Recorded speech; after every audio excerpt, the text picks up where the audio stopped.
La jungle urbaine. Territoire dominé par le béton et les voitures.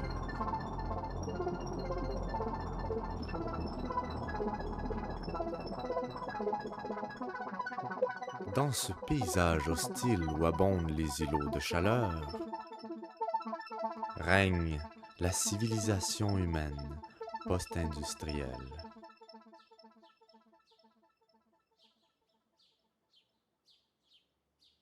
Pourtant, une espèce en constante évolution sème ici et là les graines du changement.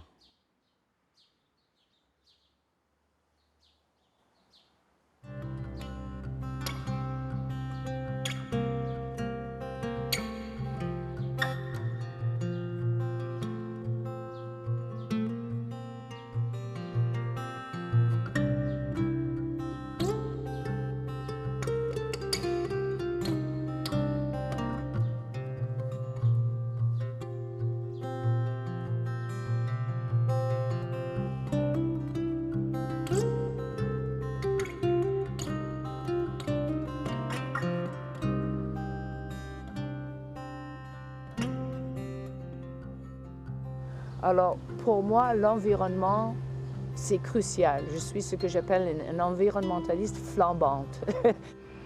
Un été, j'ai tout bonnement décidé que c'était une bien bonne idée de planter un jardin. Fait que j'ai arraché le gazon, j'ai mis de la terre, avec le peu de connaissances que j'avais, du caca de mouton, là, puis tout le kit. Là. Mais vraiment quelque chose de satisfaisant de cueillir un poivron puis de croquer dedans. Là, on l'a fait pousser, on a mis de l'amour, puis ça goûte meilleur.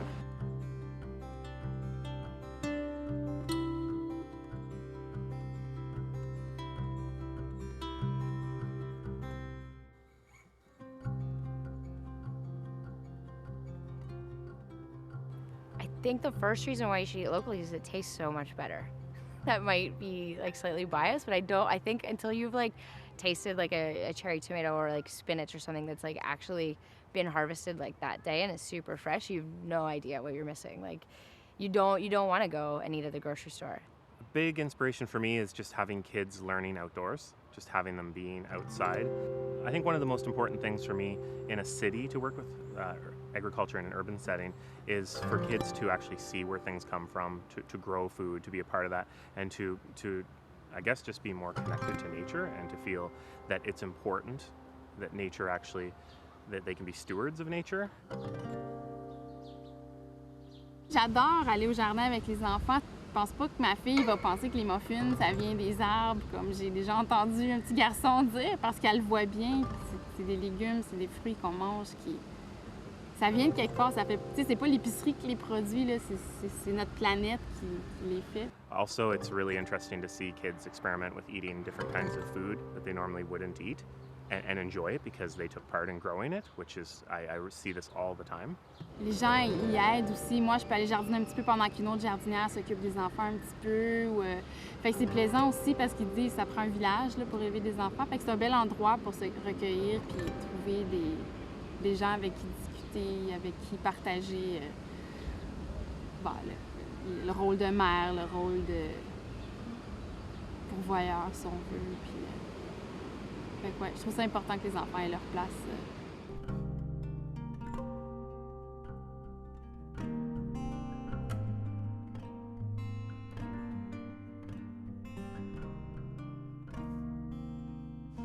En ville, on est trop isolé de l'environnement.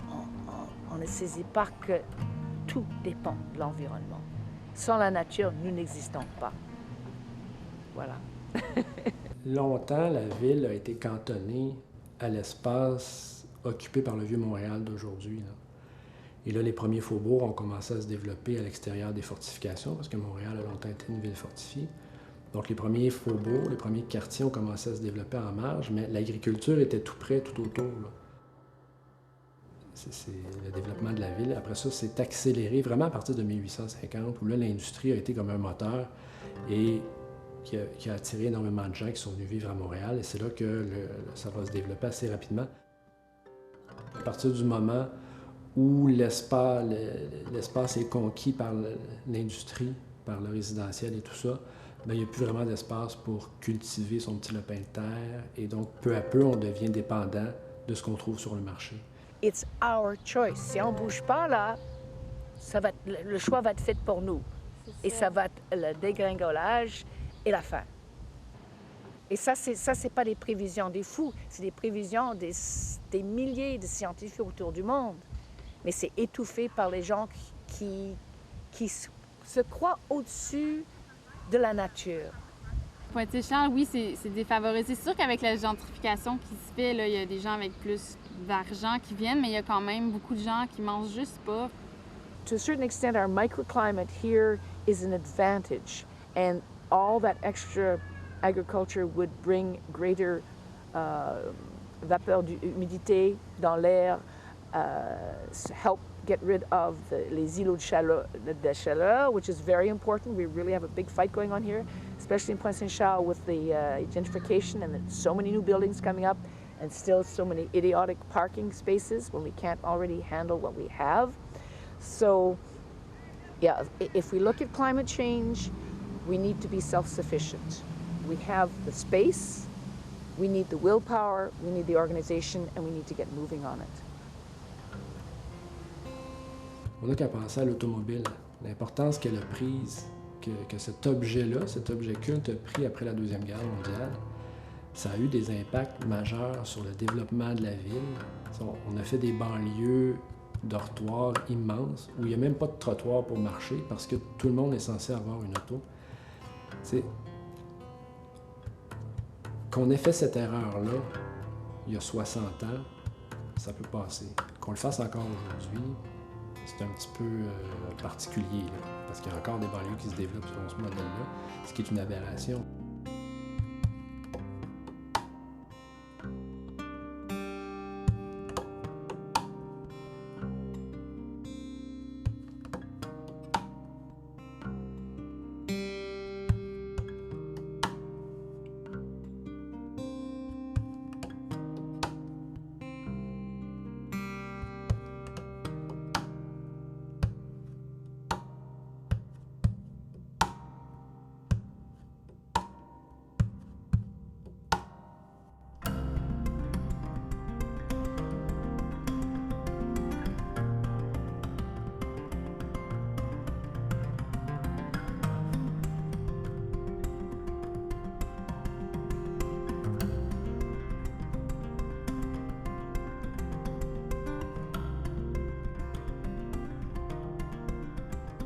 On ne peut pas arrêter le changement climatique, on peut la ralentir. On peut faire un meilleur scénario, pas laisser ça aller à l'abandon au pire scénario, par les gens ignorants ou, comme je dis, ils sont au-dessus de tout ça. Quand on n'a pas de récolte, on a beau avoir un emploi, comme Harper dit, ah, tu sais, l'emploi, on ne peut pas manger de l'argent. Ça ne marche pas. Alors, voilà. Ça serait le fun qu'il y ait peut-être plus de ressources pour aider les gens à être un peu plus autonomes, puis voir que ça se fait. C'est possible. Yeah, it is possible to feed ourselves vegetables from the island of Montreal, but we have to change, and I think we should change because I think that we should be more independent. I don't think that we have food security until we're able to do that, until we're able to like keep our plates full, like keep ourselves fed without having to rely on long shipping chains from other parts in the world, which we have no control over that. Like, we have no idea when like some politician's gonna do something insane and make another one mad, and then they're gonna like shut it down. And all I've been doing is, you know what I mean? I've just been doing my job every day, and suddenly I can't get the right produce. So I hate the distance. I hate the distance from me to my food. Je pense que c'est le Ratatouillé là, qui est devant le club. C'est des bacs qui sont là accessibles à tous, là, que les gens s'y passent, ils peuvent bien prendre un concombre s'ils veulent. Ça serait bien qu'il y en ait un peu plus de ça en ville. Ah, j'ai faim, tiens, une carotte.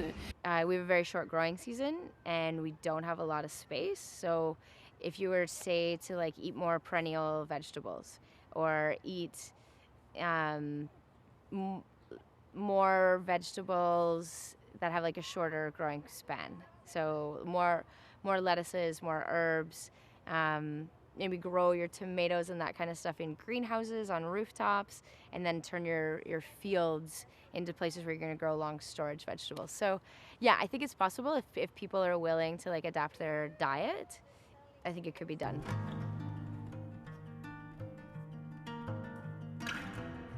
C'est le fun, ça réunit tout le monde, toutes sortes de monde, tu sais, le jardin, c'est pas juste nos amis, là, c'est « hey, c'est l'autre ». Fait que tu sais, ça nous oblige à briser un peu des barrières, puis justement, comme il y a toutes sortes de monde, il y a des gens riches, des gens pauvres, des gens de la classe moyenne. The kind of place that I want to live in is one where like we trade fairly, we trade justly, where we treat the environment well and we treat each other with respect.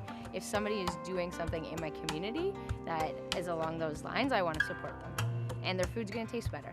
Je regarde tout autour, je dis, mais mince, on a tout ce qu'il faut. Tout ce qu'il faut.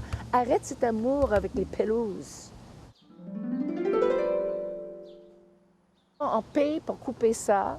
Hein? Ouais. À quoi bon? Et tout ça peut être productif. Il y en a, il y en a. So we need to be self-sufficient as much as possible. And to have that, we need to get ready now. It's not when the shit hits the fan, excuse the expression, mais c'est pas dans les pires des circonstances, on va commencer à mettre en place cette organisation. So spare me, you know, we can do it and we should be doing it.